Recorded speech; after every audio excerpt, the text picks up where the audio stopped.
I want to talk to Guy, who's calling in from Georgia. Guy, what's going on? Oh, yeah.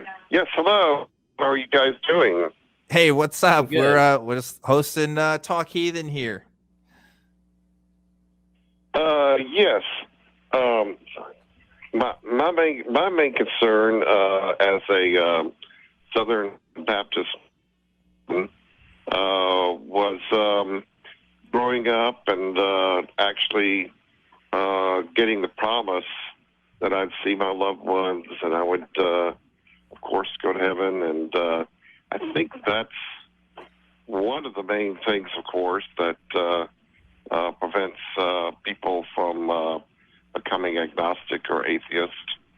And I was actually very fortunate to also being gay, and but I did get out from under that, and I wasn't too horribly tortured. But I know that many other gay people have been, of course. And I went into the scientific world, and I'm retired now, but I became a meteorologist and a climatologist. Cool. And I did call in last week. I had got that we had a drop call, but was very fortunate to learn the scientific method at an early age and learn how to reason. So I've had a long life experience of a lot of things, and of course, growing up in Georgia, growing up with racism and the whole gamut. Yeah. So, I'm in Georgia as well, so and I understand that completely. Right. So anyway, if you guys could speak some more about the carrot on the stick, of course, of the promise of seeing our loved ones and going to heaven. Appreciate that. And of course, there's no real, using the scientific method, there's no real guarantee that we won't see our loved ones after we pass.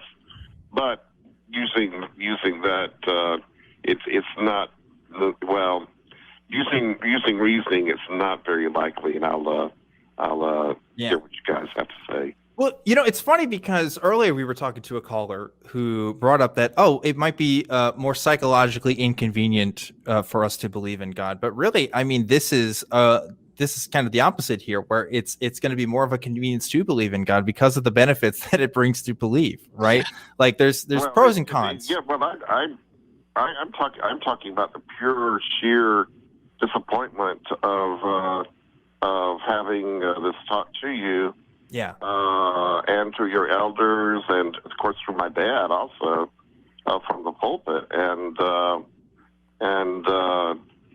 you kind of reason things out, and gee willikers, it's just not going to happen. Yeah. Like it turns out, I mean, like, when you think that, so many people have believed this across history, there must be some good reasons for this.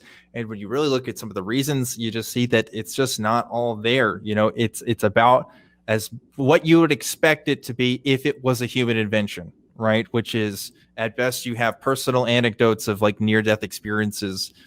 And that's pretty much it, right? Like, I don't know of anybody showing a portal to heaven on YouTube or anything like that. Like you just don't see that stuff. So it is disappointing when you kind of go through that realization process. And it's also sad too, doubly so, because if you're being honest with your friends and family members saying, yeah, I don't believe this stuff, then a large portion of Christians believe that that you aren't going to join them in heaven afterwards too. So it's doubly sad because not only do you have that difference in beliefs there, but also like there's going to be harm that comes to you according to them because of your lack of belief. And it's just not a fun time all around. It really isn't. Yeah, I would agree. Well, also relate to you that I fell 40 feet. I'm a survivor. I fell 40 feet back in 2015, so I'm now a paraplegic survivor, and I've nearly died 3 times. But one big reason that broke my faith is that supposedly I was dead for a few minutes, and during that time, I never had any near-death experience. In other words, I was a complete blank, and I've had that, and I dream a lot. Dream in color. I dream, but never in all of my days have I actually dreamed psychologically about heaven or God or has God or Jesus spoke to me in my dreams. So that's another reason why I've been pushed more to the agnostic side of things. So that's just my experience. And I imagine, though, Guy, even if you did have a dream, let's say you had a dream of the Christian heaven, that probably wouldn't even move the needle for you, right? I don't think it would for me. I mean, I grew up in a Christian world pretty much. So like that imagery and that culture is still going to be in me. And it's funny when you talk to people or look at the stories of other faith traditions who also have dreams of afterlives and stuff. You can find plenty of research on that stuff too out there. So it seems to me that, yeah, heaven is just a human invented idea, and it has all the hallmarks of a human invented idea. That being that any evidence to it doesn't exist outside of personal anecdote. It really doesn't. So, JMike, any thoughts? Yeah, I would just relate. It's very similar to me. Like we get claims even in life. There's people that take a spiritualist approach that they can astral project or do something where they can actually talk to the dead or visit people, and do all these types of things. And they're all the same. They're all based upon first person experience. It's for them to explain that that's what they experienced, or whether it be the near death thing or whatever it is. And so, yeah, when growing up, when I analyzed that, I just always saw like when people make these claims that go beyond the natural world, it's almost as if the claim they're making is indistinguishable from nothing at all, and that was always a problem for me. So I would agree that we don't know, like you said, the scientific, I think you said applying or having knowledge of scientific method or reason or however you put it, doesn't guarantee that it's not the case, but you would side that. And I would agree. We don't know. Like, we don't have the ability to just state that we do in some way. Mm-hmm. But I guess it's never been a problem for me in the sense that, I take care of my car because I know it's going to end up in a landfill. I make sure I check the brakes and do these types of things because I know it has a finite amount of time. I don't know how much value I'd get out of my cat or my car if I knew it would live forever in some way, right? Like what reason should I have to kiss my dog bye when I leave if I'm just going to always see it anyway? And so for me, it's always been this thing that all right, this creates the opportune time for you to value to do that, so that when the person you love does die, because my dad's had 3 heart attacks and things that you want to look back and go, hey, I tried to spend as much time I did in that sense. As far as the supernatural question too, it's like there's just really no answer that we can give, and it's just a waste of time to speculate that we can get hope, assuming it's the case. Exactly. Mm-hmm. Well, that's a great point, which segues into my last point of this call. Is that my main issue right now is climatology and the climate of this world, and I've actually written a book on that. I said that last week. And when you get the promise of both a new heaven and a new earth, and the aspect of why, you have the impulse from a large group of people about why should we take care of this earth because there will be a new heaven and a new earth to come. Then you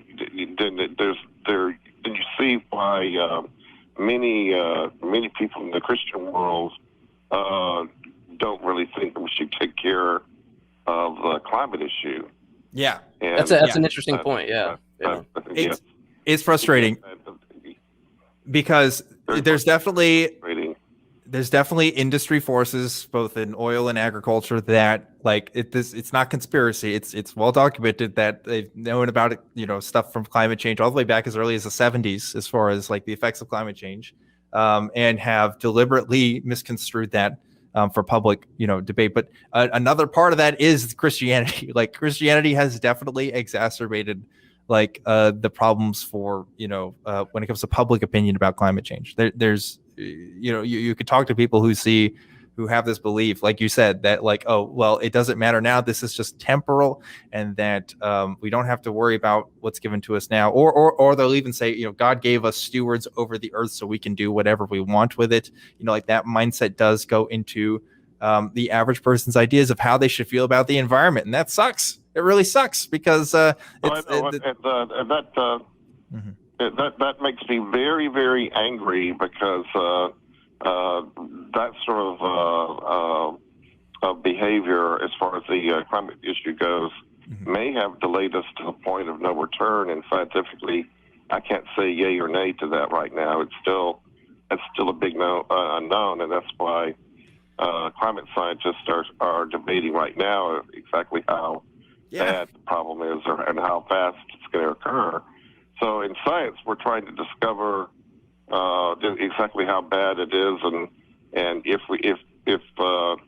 people like fundamentalist Christians have delayed us to the point of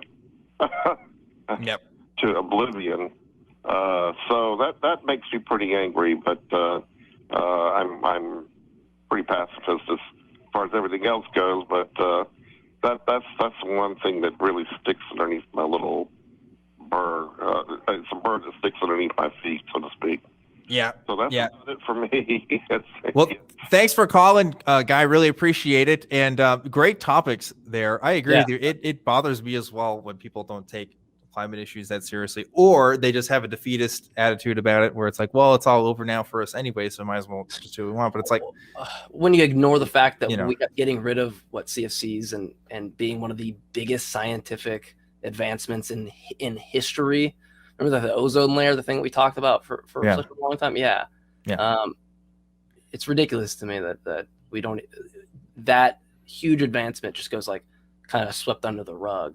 Yeah. But we were talking too about how that affects us and how we should live our lives, and what does life look like without an afterlife and stuff. And I had this thought, I wanted to bring it up earlier. I was looking at my cat earlier this week, Pico, my boy. I don't know where he's at right now. Maybe he can make an appearance on camera. But I looked at him and I was just thinking, he probably has never really contemplated his existence and why he's here. He's probably never thought about that. And even if he has, it doesn't seem like he's bothered by it too much. And he seems to get along okay. So I think maybe if he can do it, maybe I can too. You know what I mean? It's like, they don't seem too concerned about it and they're all right. I don't know. That's kind of how I approach life now, knowing that there's probably not going to be something for me on the other side there.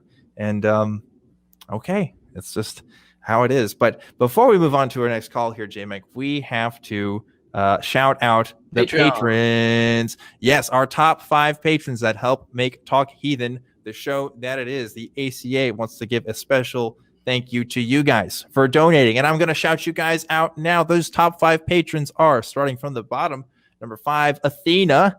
Number 4, the Great North American Dingaloo. Number 3, I don't know how to say it, Kalevi Helveti. I should have asked somebody how to say it beforehand. Kalevi Helveti, I think. Kalevi Helveti, I think that's what it is. And then man, I'm just not doing great today. Diabolus Ex Machina. Diabolus Ex Machina. I think that's what I'm going to say. And then number 1, CJ Dennis. Thank you, all 5 of you guys, even though I butchered your name. I'm sorry. I'm not usually the host of this thing, okay? But thank you guys so much for doing that. Appreciate you guys donating to the show. And if you would like to donate as well, you can go to patreon.com. Well, so I hate to correct you, but I guess this will be my introduction to being a host eventually. I think we got the Patrons wrong. We got no. You did Truth Wanted, so I did get you on your Truth. Well, that's what we're being told, I think. This is in the Talk Heathen announcements Google Doc. What's going on here? You're telling me the Truth Wanted people got in here? Well, we have 5 here. They got Eric Tweet, CJ Dennis, my favorite, and this is the main reason why I wanted to correct you, because I just wanted to say Dingleberry Jackson, and so I'm really happy about that. And then Desert Heathen, as well as Balaam's Donkey. So I think that's right? Yeah, We yeah, covered them both, so we're good. We're yeah. good. Well, man. hey, listen, Double duty. my patrons got a shout out this week too. So there you go. Usually I just do one a week there, so that's funny. Okay, well, thank you everybody that donates to the ACA. All of you guys are welcome. Or all of you guys, we are thankful for. Why am I saying? Well, man, I'm just thrown off by that now. That's so funny. I was reading the wrong list.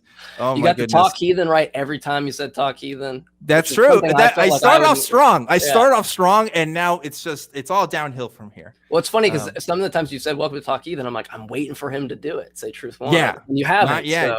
So. Not yet, but we still have time. There's always more time to fuck up.